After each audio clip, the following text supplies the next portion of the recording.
I'm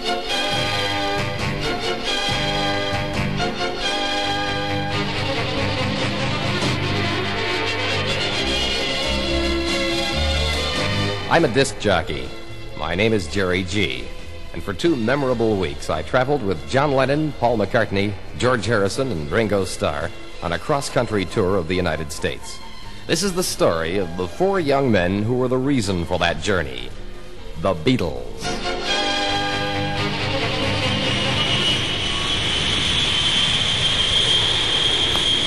As I flew to New York to join the Beatles for a concert tour that would take us to Toronto, Atlanta, Houston, Chicago, Minneapolis, Portland, Los Angeles, San Diego, and finally San Francisco, my emotions were a strange mixture of excitement and apprehension. I knew that for the next 2 weeks I'd live in close proximity to the 4 most successful entertainers in the world, and I wondered how it would be.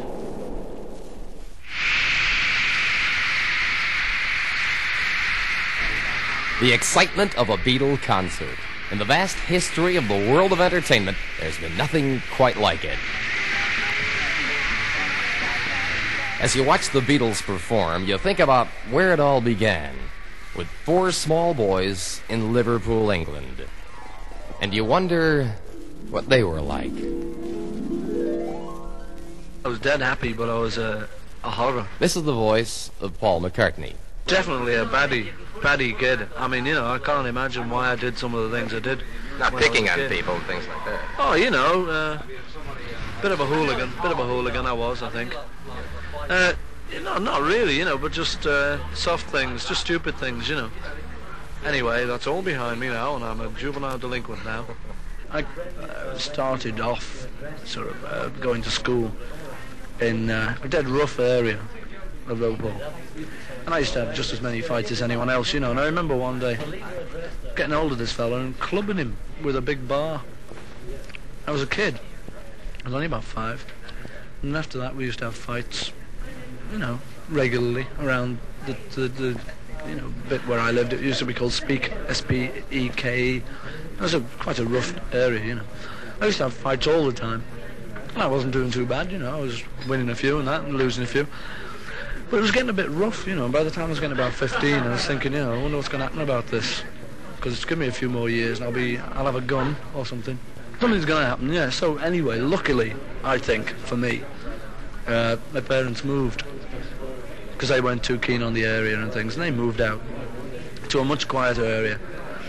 And then I went to a school which was a bit quieter than the school I might have gone to. Anyway, things began quietening down then. And nowadays, I really just do sort of look back on all the fighting I did as a kid and just think, well, I was a nut.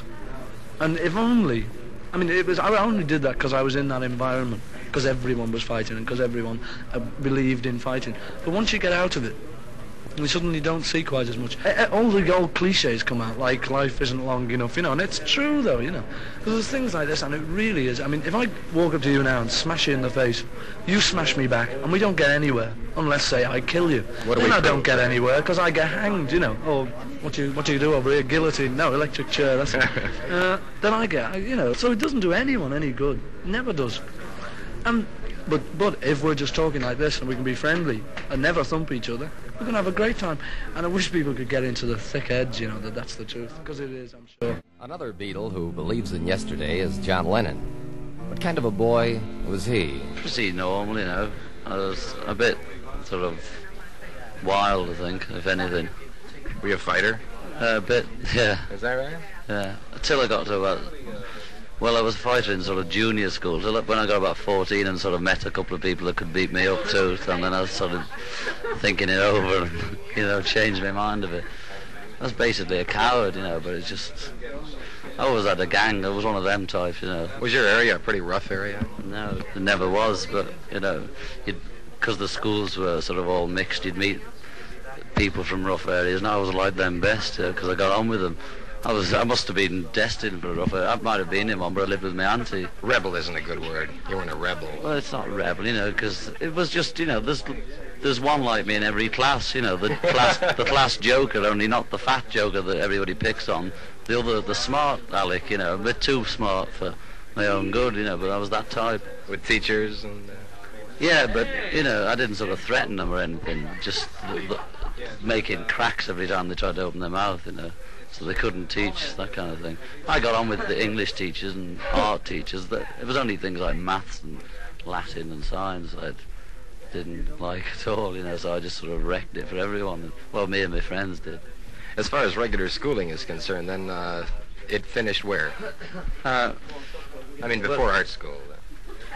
Well, art school it's sort of like you do other things as well as art there, you know. I didn't really leave school, including art school, till I was about 20. Left sort of grammar school at 16, 17, I think, and went into art school, so that's about it. When you were there that long, then what, 3 or 4 years? Yeah, I think nearly 5, you know. I would have been there longer and they stopped my grant. I was using the grant to buy guitars with, you know, and clothes. And it's meant to pay for your pencils and paints and things. You were a scholarship student, in effect. Yeah, well, most of them are in English sort of universities and colleges. You know, they don't pay to go. You get a grant from the government. So you were buying guitars with yours. Did they catch on, or did you just suddenly realize, hey, why buy guitars? Why not go out and play them, right? They didn't know what you spent it on, you know, because I'd always run out halfway through the term and either wire home or go home and say, well, I've decided I don't like living in a flat anymore, you know, and they knew damn well I'd run out of money and food and I'd just come home to be fed, you know. Was the decision a pretty quick one to suddenly say, okay, I've tried art school, I'm in the wrong area perhaps, and suddenly I decide I'm going to play guitar and I'm going to write songs and I'm going to be a musician and try that? Was that a quick thing or was that a gradual? All the time I was at grammar school, from about 14 onwards I'd been playing guitar, and then at art school I seemed to play more guitar than do any work, and I would have stayed at art school while they gave me the grant, you know. I was dependent on the grant because we weren't earning anything, but we got 2 tours, one of Scotland and one sort of the first job in Germany, and I left, sort of dropped out or whatever you call it over here. Temporarily though? Yeah, and the first time I did it was 1 year, and I dropped out to tour Scotland, and I failed the exam, and then the second year, just at the same time, we got the chance to go to Germany, so it was a choice of doing the exam again. I went on to the next year, but they said you can take it again, and we'll still give you the grant, because they were hoping. And I couldn't resist going to Germany with the group, and when I got back, they said, you failed the exam again, and don't bother coming back, you won't get a grant this time. So things started. I thought things were happening then, but it was only, you know, we didn't get much money, but we felt loaded, you know. So I said, great, you know, I don't care. So things were about settled for you, really? Yeah, you know, they pushed me out. That's the voice of George Harrison, and he talks about his childhood. When I was about, about 8 or 7, I went to live in the outskirts of Liverpool, which was good because there was lots of woods and things around, and the river and, you know, fields and things. You're really not a city boy then? Oh yeah, but, you know, I mean, it was only 30 minutes from the city, but you know, it was good for when you were a kid because you could climb trees and fall in ponds and things. Did you have a lot of friends? Well, just about the normal amount. Towards the end of school, it was, you know, when I was about 17, well, my friends were then John and Paul and just a couple of fellas, you know, from school who I still see now. How did you guys first get together? When's the first time you met them? I met Paul because he went to the same school as me, and I was in the first year and he was in the second year, and we used to go home on the same bus because he lived by me, so I just got to know him like that. And then we got guitars later on, and then Paul in the meantime, through another friend at the same school, had got to know John, because John lived by this fellow who went to the same school as Paul and I. He's getting involved now. You lost me someplace, back on the bus. And so Paul got to know John, and I got to know John through Paul. And Ringo? Oh, well, we got to know Ringo a few years later, and then about 2 years after we'd met him, he joined us. At the time Ringo Starr did join them, what was his life like? I was an apprentice engineer, you see. And where I come from, your folks keep saying, well, get a trade, get something in your fingers and you'll be okay for life, you know. And I was getting £6 a week, which is about $18 a week apprentice money. And it's a 5-year apprenticeship, so I'd served 4, and I had this offer to play in a holiday camp for £16 a week, which is $40 odd. And I just said to them, you know, I want to leave the job and I'm going to play as a drummer. You know, I take a chance. So in the end they said, well, okay, it's your life, you know, if you mess it up. We've tried our bit. And I took a chance. I played for 3 months on good money and then went on national assistance, you know, off the government for a couple of months. And then I started getting work again and I've finally made it, you know. We just took a chance, you know, and it worked out. I've been very lucky, you know. All right, if it hadn't, where would Richard Starkey be today, do you think? Most probably still be playing around Liverpool or somewhere, you know, getting $20 a week. You don't think you would have given up music? I don't think so, really, no. I mean, if I hadn't have made anything by now, I suppose I may have started thinking about getting a job again, but I don't really think so. Ringo, John, George, and Paul, all big stars today. In fact, the greatest phenomenon in entertainment history. Did the Beatles start out to be stars? I asked John Lennon. No, first of all, I think most people do. You get a guitar. I got a guitar because all my favourite people had guitars, you know, Presley and Lonnie Donegan and that. And you just try and imitate the records. And then after a bit you think, oh, wouldn't it be good if I could make them too, you know, and that it goes from there. And you don't think about anything other than trying to learn how to play it for the start, and then all you're thinking about is getting work.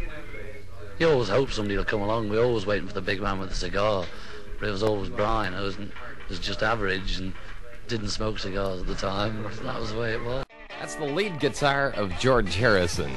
And he told us how he started as a guitarist. I don't know, it was just around the time there was a big skiffle boom, you know, but that was the big thing in Britain, and everybody, it must have been about 10 years ago now, or 9 years ago, everybody bought a guitar. You know, my first one cost £2.10, which is about $8. And with lots of people, there's probably a third of them now are still playing them, but the other 2/3 have thrown them in the dustbin and sold them.